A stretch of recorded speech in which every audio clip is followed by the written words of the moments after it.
harvest sunlight. We and the other animals are parasites on the plants, so we are, all of us, solar powered.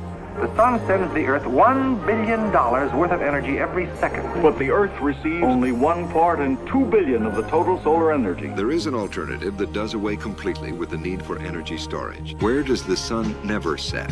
In space. I knew when I saw this video, I had to share this with you guys. I was scrolling late at night, and I saw this clip of a satellite in space, reflecting a beam of sunlight down onto a field. It looked insane, like a spotlight from orbit. At first I thought, okay cool, probably AI, and it was. The video wasn't real, but the idea, that part is, and that's where things got weird. Because I started looking into it, and I found a real company trying to do exactly that. It's called Reflect Orbital. 2 guys started it a few years ago, and their whole plan is to put giant mirrors into orbit and aim them at Earth. Sell sunlight. Like actually sell it. You pick a location, you pay, and they send sunlight to you from space on demand. And the more I read, the more I realize this isn't some fringe idea. This is real. Real money, real investors, real plans, and almost nobody is talking about it. Here's the part that made me sit up. Sequoia Capital just wrote them a check, $35 million.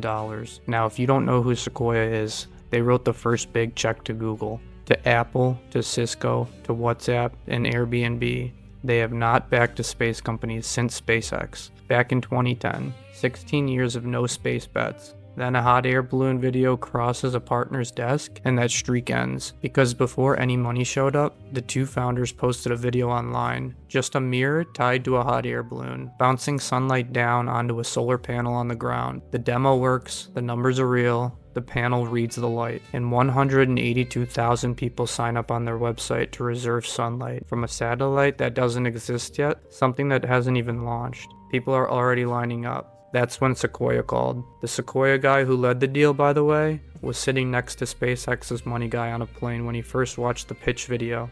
That detail comes from TechCrunch. I didn't make that up. It's a small circle up there. And here's the thing I didn't know until this week. Back in 1993, a Russian spacecraft opened its hatch in orbit and unfolded a giant mirror, spun it out like a flower, then pointed it at Earth and shined sunlight down onto the dark side of the planet. Flash crossed Europe in about 6 minutes. Parts of France, Switzerland, southern Germany, clouds hid most of it, but the people who saw it said it looked like a second moon passing overhead. The project was called Znamya. It means banner in Russian, a joint deal between the Russian space program and a group of private companies who wanted to sell sunlight to cities near the Arctic during the long winters. That was 33 years ago. They already did this, quietly, in the middle of the night, over Europe, and almost nobody remembers. Here's what I can't stop thinking about. 2 guys from California, 20-somethings, no rockets of their own, and they take a private meeting with the Crown Prince of Dubai, Sheikh Hamdan, probably the most powerful young royal in the whole region. The UAE royal family has money measured in the hundreds of billions, and they sit across from him and pitch him on sunlight. What does that sound like? What does a country like the United Arab Emirates want with a satellite that can point sunlight at any spot on Earth, on demand? They have more sun than they know what to do with. They are not a country short on daylight, unless the pitch was about something else. Unless the pitch was about the fact that whoever owns the first gets to draw the lines in the sky. And the lines in the sky are the kind of thing a royal family with old money wants to be on the right side of before the rules exist. I don't know what was said in that room. Nobody does. But a 24-year-old founder does not get a private meeting with a golf prince because his product is neat. The meeting happened because somebody, somewhere, decided this matters more than it looks like it does. Follow the circle. Sequoia funds SpaceX. Sequoia funds Reflect Orbital. The founder trained at SpaceX. The headquarters is in Hawthorne, California, the same town as SpaceX. You can call that networking, you can call it the Silicon Valley water cycle. It's both, but notice what it isn't. It isn't public. None of this went through a government vote. There was no meeting at the UN, no environmental review. A small group of investors and engineers in one California town is about to change the night sky over the entire planet. And the only paperwork involved is filing with the FCC. That's it.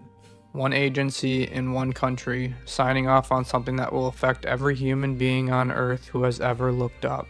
Back in 1967, there was a treaty called the Outer Space Treaty.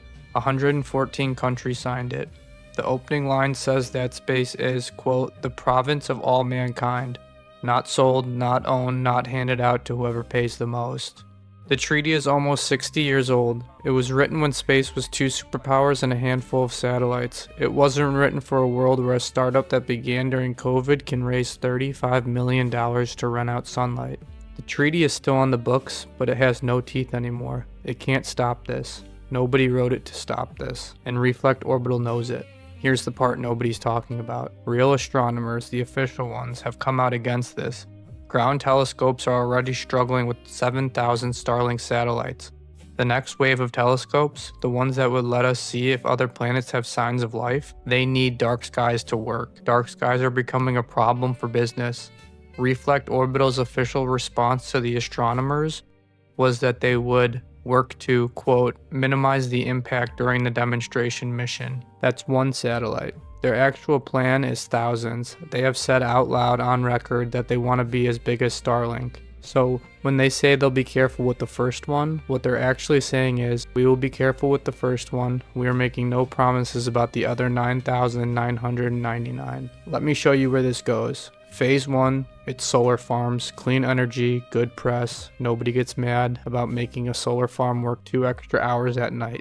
That's the way in the door. Phase 2, it's farming, longer growing seasons. Countries that can't feed themselves start writing checks. Still sounds fine. Phase 3, it's big industry, mining in the Arctic, construction sites, stadiums, outdoor events. Phase 4, it's military. If you can put sunlight on any patch of ground in the world, on demand, there are obvious uses for that. You don't have to imagine it, you can just wait. And Phase 5 is where it gets strange. Phase 5 is governments paying to keep the lights on over their own country, which means the countries that can't afford it are watching their neighbors stretch out daylight while their own people sit in the dark. The sun becomes a subscription. I'm not saying all of this happens in the next 5 years. I'm saying it's the next logical step, and nothing about the business stops it from going there. Back in 1993, when the Russians did Znamya, the light was as bright as a full moon for a few minutes, and it moved across Europe. Brief. A glimpse of what could be.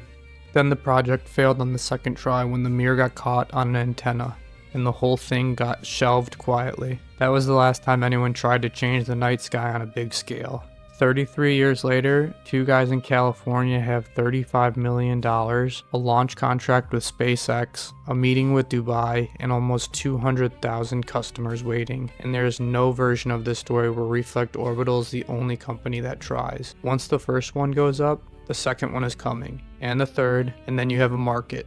Once you have a market, you have lobbyists. Once you have lobbyists, the rules get written by people making the money, and nothing ever gets rolled back after that point. The night sky, as we know it, has a shelf life now. I don't know how long, 10 years, maybe 20, but the clock is running. I'm not telling you this is some shadow project. I don't know anyone's real motives here. The founders seem like normal engineers with a wild idea and great timing, but I keep coming back to that one thought. Every generation loses something it didn't know it was going to lose. My grandparents had a quiet so deep you could hear bugs clicking in the grass. We have traffic noise. My parents could see the Milky Way from their front lawns. Most of us now have to drive 2 hours to see it. The next thing on that list, the thing we're about to lose and probably won't notice until it's gone, is the difference between a sky that belongs to everybody and a sky that belongs to whoever paid. It always happens quietly. Anyway, that's what I found. Stay curious, keep looking up.